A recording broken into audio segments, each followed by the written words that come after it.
Et ça fait un moment, non, parce que à l'heure où j'enregistre la vidéo, on est le 31, on est le 31 décembre. Je tourne cette vidéo à 16h31 et j'en reçois un message de l'impératrice Sacralca qui dit: "Et tu prends ta manette et go te coach sur Yu-Gi-Oh!" Actuellement, je suis désolé, si tu vois cette vidéo, je ne pouvais pas jouer à Yu-Gi-Oh! Au moment où j'ai vu ton message, d'accord?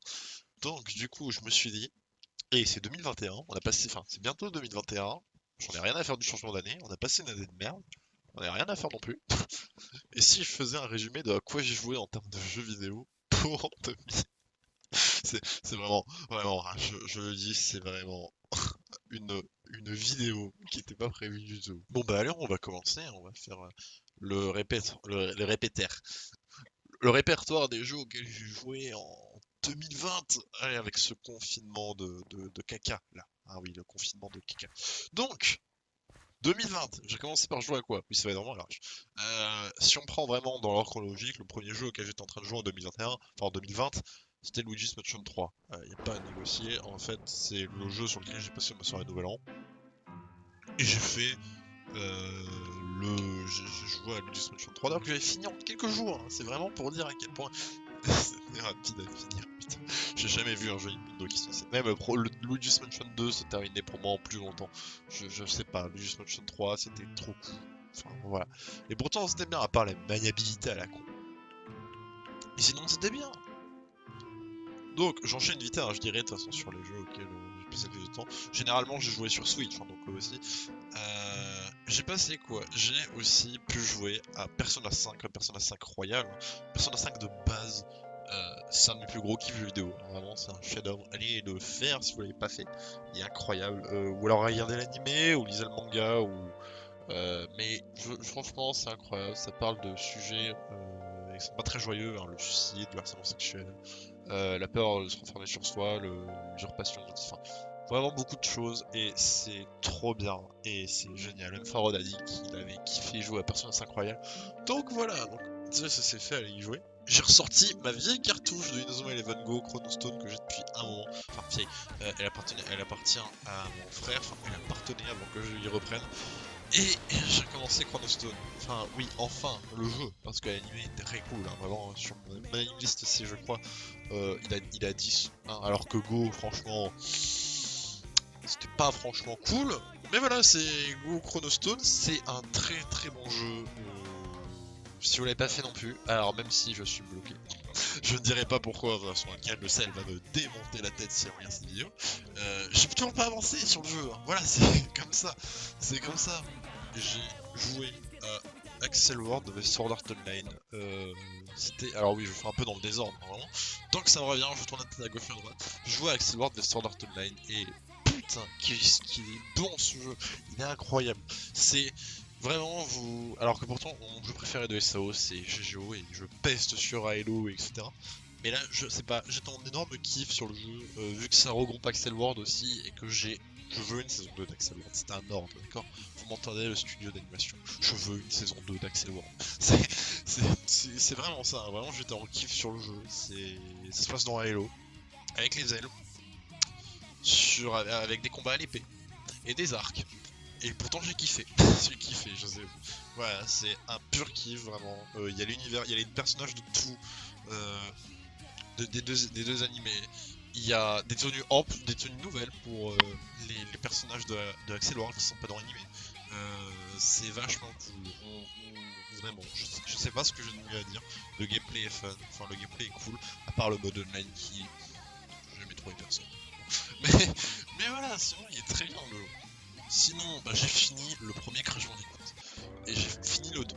C'était une purge, ça m'a pris 3 ans, mais je le mets là parce que j'ai fini le premier. Voilà, Crash Bandicoot, jeu de plateforme, très chiant, très dur, mais très bien, mais très bon, très bien fait. Il est vachement cool d'ailleurs, au passage, hein, je dis comme ça, mais il y a Crafty Racing qui est en jeu à laisser si jamais. Mais voilà, très bon jeu. Vraiment un énorme kiff sur Crash Bandicoot. Au début, je me foutais de la gueule de ce jeu. Et putain, mais je veux jouer au quatrième. D'ailleurs, le 4 ne sera pas dans cette vidéo parce que je ne l'ai pas.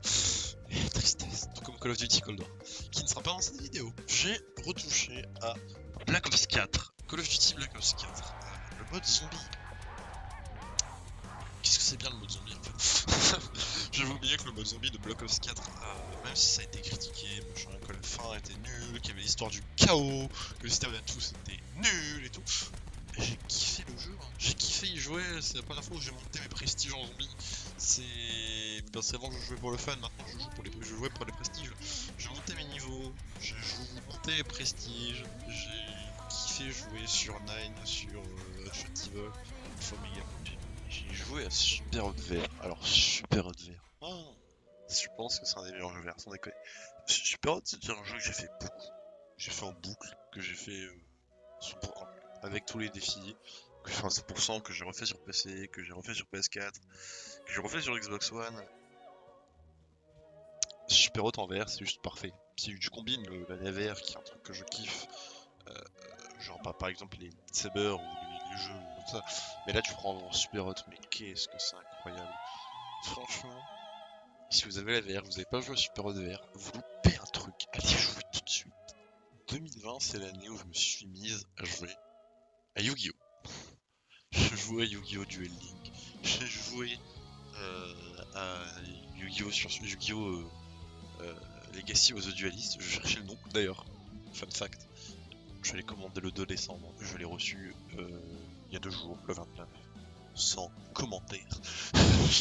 C'était bon. Mais Yu-Gi-Oh!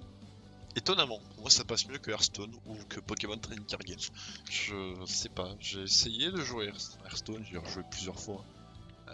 Finalement je finis toujours par désinstaller le jeu. Pokémon TTC, TTC Online, j'ai essayé, j'ai joué pendant une semaine et puis je traîne toujours sur mon bureau. Mais Yu-Gi-Oh! C'est le premier jeu où j'ai installé la version PC, la version téléphone et j'ai acheté le jeu sur Switch. Yu-Gi-Oh! Je sais pas, c'est un bon. Enfin, je sais pas, je trouve que c'est bien pour les casus comme moi qui veulent débuter à un jeu de cartes, alors que pas du tout normalement. Yu-Gi-Oh! C'est lourd à comprendre comparé à Hearthstone. Mais je sais pas, je préfère jouer à Yu-Gi-Oh! D'ailleurs, il y a l'animé aussi Yu-Gi-Oh! Je crois qu'il y en a plein des animés Yu-Gi-Oh! Et voilà, en tout cas, Yu-Gi-Oh! Pour moi actuellement, c'est un kiff au point que j'achète du coup des boosters et que je suis content d'avoir une petite carte Yu-Gi-Oh! À côté de mon PC. Cet été, j'ai eu 3 jeux. Tokyo Mirage Session. D'ailleurs, j'en ai déjà parlé, mais Tokyo Mirage Session est un jeu incroyable. Ça mélange les Fire Emblem et les personnages, et c'est juste trop bien parce que vous avez des personnages de l'univers de Fire Emblem et des sorts, oui, des sorts et le gameplay d'un personnage. Et je trouve juste ça tellement bien. Avec le système de session qui fait penser au système de Baston Pass de Persona 5, je n'ai plus le terme exact. Je pense que c'est les Baston Pass.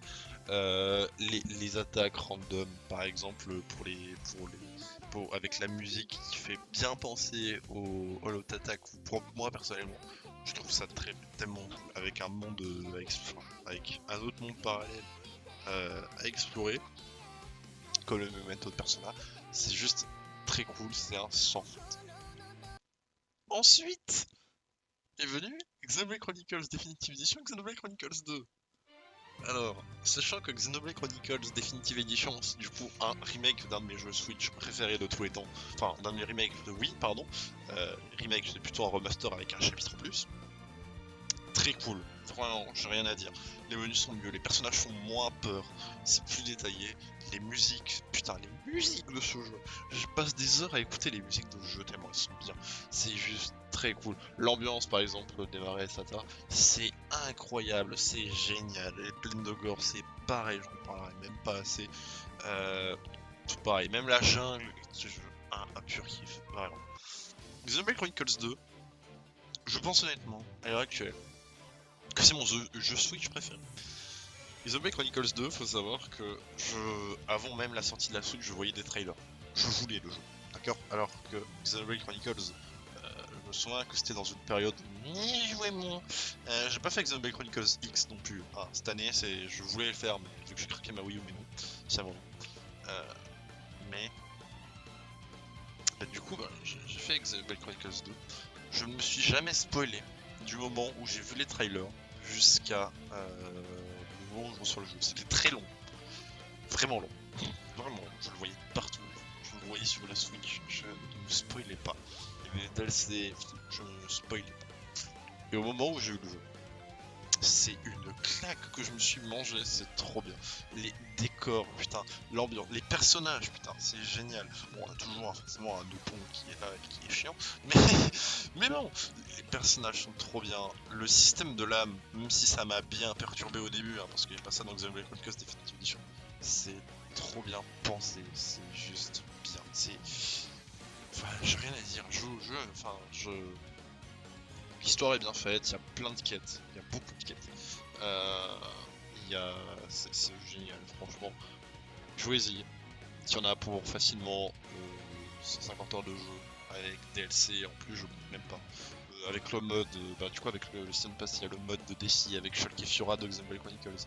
Il y a le nouveau chapitre, il y a plein de trucs vraiment. Allez-y, jouez-y, c'est génial. J'ai également repris Fire Emblem Warriors. Alors Fire Emblem Warriors, il faut savoir que j'y ai joué l'année dernière, hein, quand j'avais ma propre Switch à moi.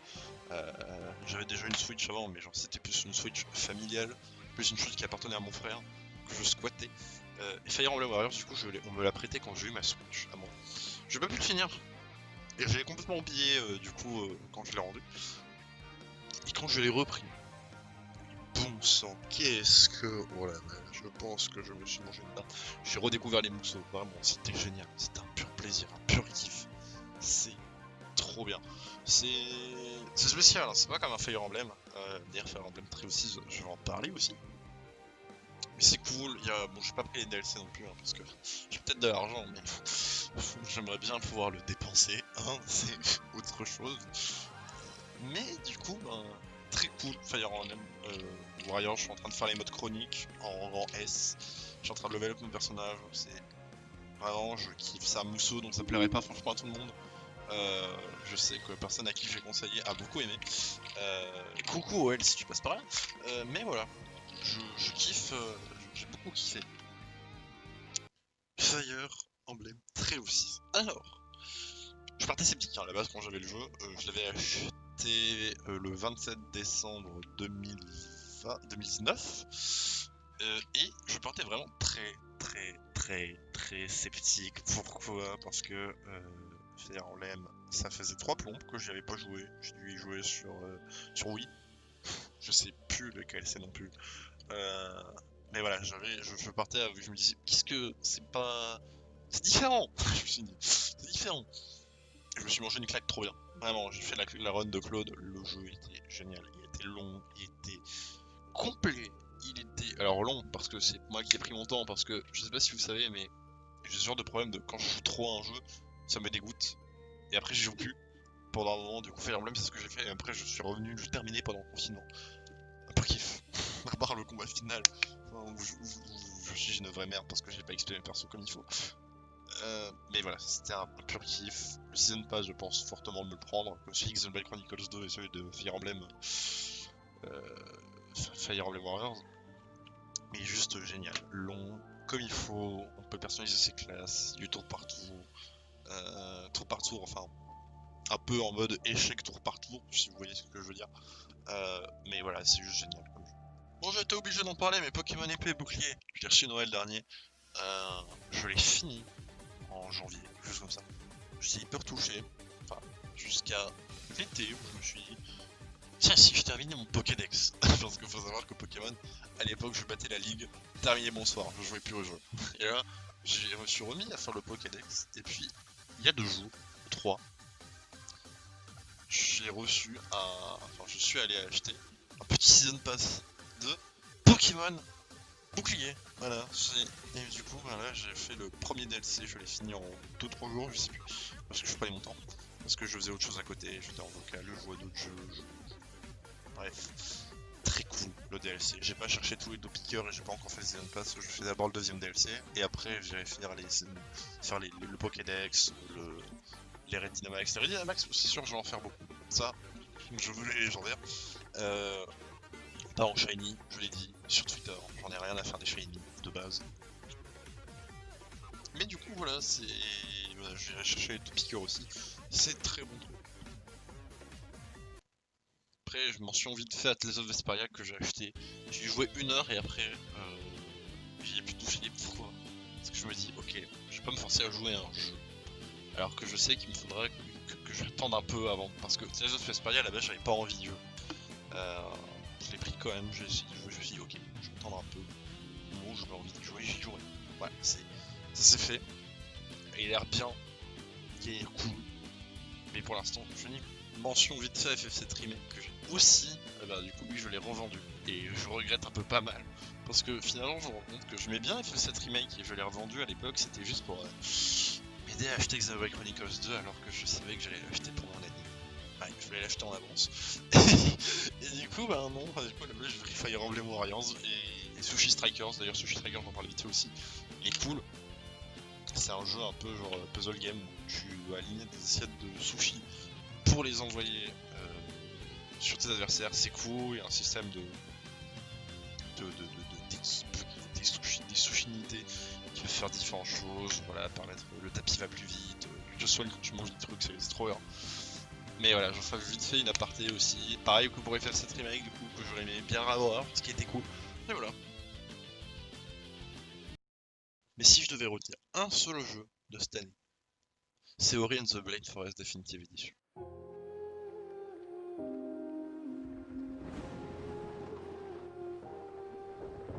J'ai découvert ce jeu il y a genre pas longtemps. J'ai dû le faire la démo en début décembre. Et je suis tombé amoureuse de ce jeu. Tout est bien, les musiques, la direction artistique, le gameplay, les environnements dans lesquels on vient, l'environnement aquatique, bordel. Quand on arrive à plus de 3 heures de jeu, à peu près moi, l'environnement aquatique, qu'est-ce qu'il est génial quand on peut commencer à nager, c'est trop bien. J'adore. Les décors sont bien. J'ai juste hâte de refaire sa suite, qui est sortie aussi en boîte, et j'ai vraiment Ori and the Blind Forest. Si vous pouvez le tester ne serait-ce qu'une fois, foncez. Il y a la démo sur eShop en plus, allez-y. Il est sur Xbox et PC aussi, mais allez-y. Voilà, j'ai dû oublier des jeux, mais j'ai fait dans les grandes lignes. J'espère que ça ne vous déplaira pas. À quoi j'ai joué cette année, je vais finir cette vidéo avant minuit. Et puis voilà, j'espère que ça vous a plu. Et moi je vous dis bonne année. Et on se revoit en 2021.